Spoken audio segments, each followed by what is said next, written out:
سخنرانی نماینده حکومت پیشین افغانستان در مجمع عمومی سازمان ملل متحد لغو شد.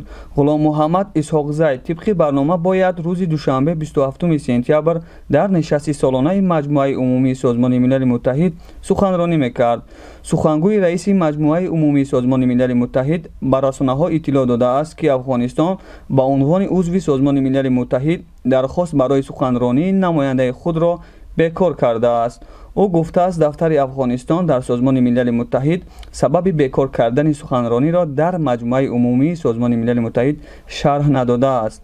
غلام محمد اسحاق زی موضع‌گیری‌های سخت نسبت طالبان دارد و قبلا از جامعه جهانی خواسته بود که گروه افراطی را به رسمیت نشناسند.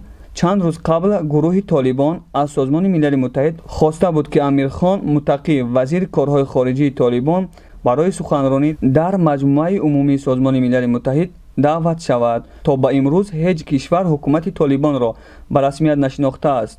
تا به حال غلام محمد اسحاق زی نماینده حکومت پیشین افغانستان نماینده این کشور در سازمان ملل متحد می باشد.